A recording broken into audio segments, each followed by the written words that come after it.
الحمد لله القائل أرأيت الذي يكذب بالدين فذلك الذي يدعو اليتيم ولا يحض على طعام المسكين أشهد أن لا إله إلا الله وحده لا شريك له وأشهد أن سيدنا محمدا عبده ورسوله اللهم صل وسلم على سيدنا محمد وعلى آله وأصحابه والتابعين لهم بإحسان إلى يوم الدين أما بعد فيا عباد الله اتقوا الله أوصيكم وإياي بتقوى الله فقد فاز المتقون.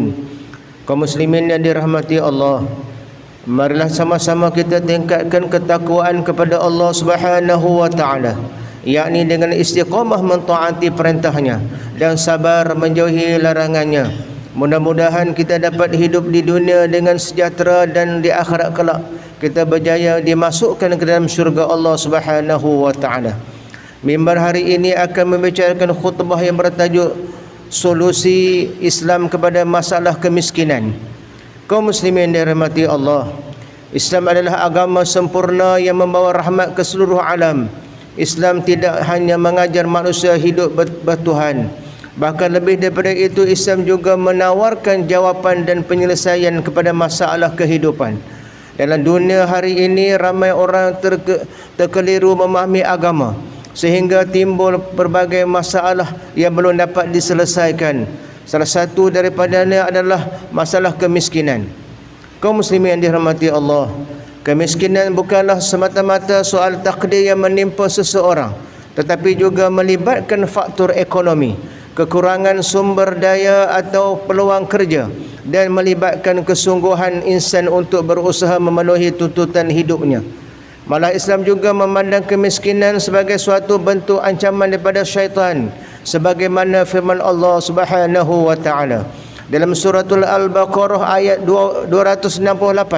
A'udzubillahi minasyaitonir rajim. Asy-syaitanu ya'idukumul faqra wa ya'murukum bil fahsya.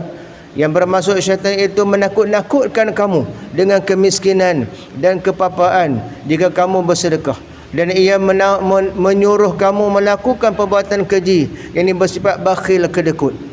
Ayat ini membuktikan Islam memandang serius masalah kemiskinan. Malah Nabi SAW juga berpesan agar kita meminta dijauhkan daripada kefakiran dan kekufuran. Sabda Nabi SAW yang dalam bentuk doa, wa a'udzubika minal faqri wal kufr, yang maksud dan aku memohon perlindungan Engkau ya Allah daripada kefakiran dan kekufuran. Kaum muslimin yang dirahmati Allah, sebagai agama yang sempurna, Islam memiliki cara tersendiri untuk membasmi kemiskinan.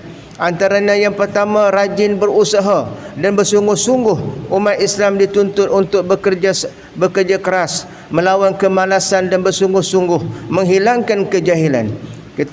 Kita tidak boleh berdiam diri sahaja tanpa berusaha atau bekerja, kerana tugas menyara kehidupan adalah suatu bentuk ibadah kepada Allah Subhanahu wa taala.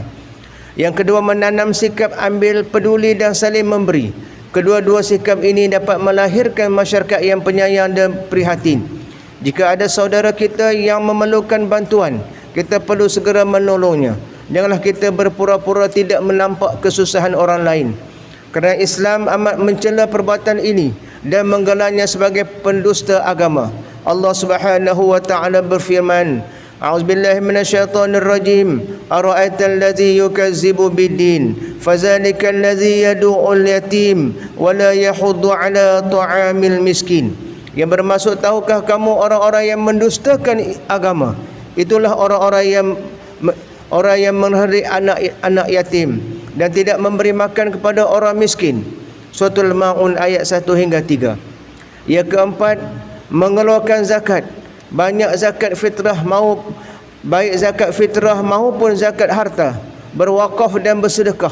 Kesemua itu adalah tanggungjawab sosial yang dapat melatih diri kita menjadi pemurah dan jauh daripada sifat bakhil. Sesungguhnya dalam harta kita ada hak orang miskin yang harus ditunaikan, sebagaimana firman Allah Subhanahu wa taala dalam surah Zariyat ayat 19. A'udzubillahi minasyaitonir rajim. wa fi amwalihim haqqun lis-sa'ili wal mahrum, yang bermaksud daripada harta-harta mereka ada bahagian yang menjadi hak untuk orang-orang miskin yang meminta, dan untuk orang-orang miskin yang menahan diri daripada meminta. Yang kelima, melaksanakan kewajipan nafkah kepada ahli keluarga kita.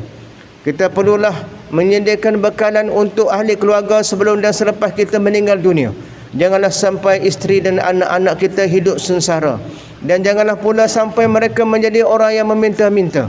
Yang keenam, pemimpin yang mengagih sumber negeri, pemimpin yang mengagihkan sumber negeri dan negara dengan adil dan bijaksana. Termasuk dalam kategori ini adalah institusi agama yang diberi amanah, mengutip zakat dan mengagihkan harta, mengagihkannya kepada penerima yang layak. Contohilah kepimpinan Amirul Mukminin Sayyidina Umar Al-Khattab yang dikisahkan dalam tarikh Dimashq. Beliau gigih berjalan di malam hari mencari rakyat yang kelaparan. Begitu juga Khalifah Umar Abdul Aziz, seperti yang disebut dalam kitab Tarikh Al-Khulafa, bahawa beliau sebelum beliau menjadi khalifah besar, perutnya besar, namun setelah menjadi khalifah beliau menjadi kurus sehingga kelihatan tulang rusuknya akibat gigih berbakti kepada rakyat. Inilah contoh pemimpin sejati yang perlu kita teladani dan pembentukan masyarakat hari ini.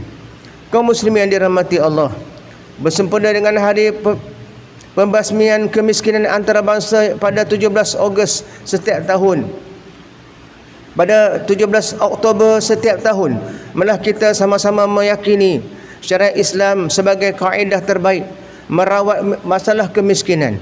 Usaha ini memerlukan kerjasama yang menyeluruh daripada semua pihak serta kaedah yang tersusun lagi berkesan.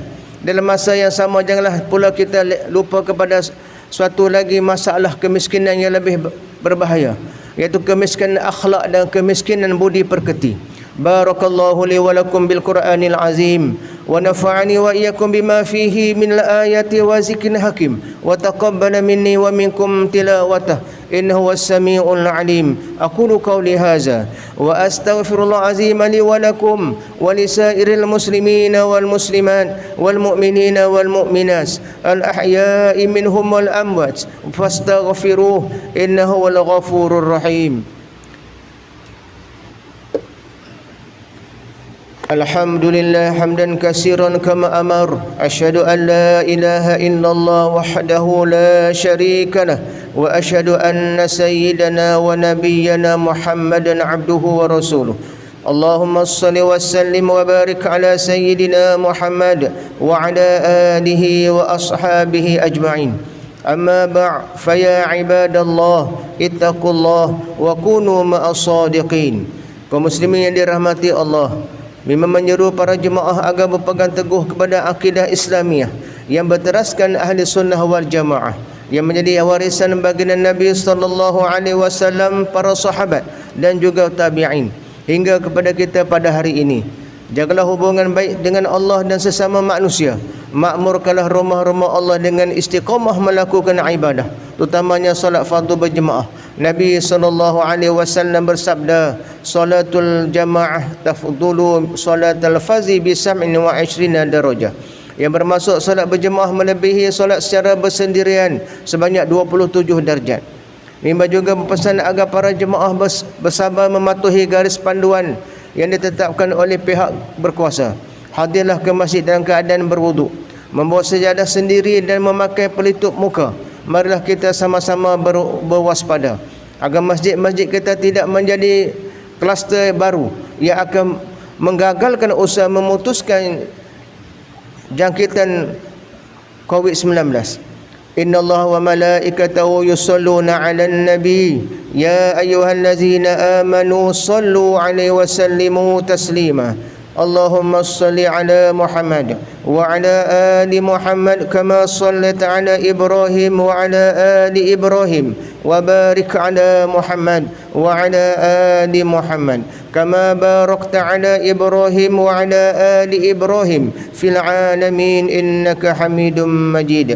اللهم اغفر للمسلمين والمسلمات والمؤمنين والمؤمنات وأصلح ذات بينهم وألف بين قلوبهم واجعل في قلوبهم الإيمان والحكمة وثبتهم على ملة رسول الله صلى الله عليه وسلم.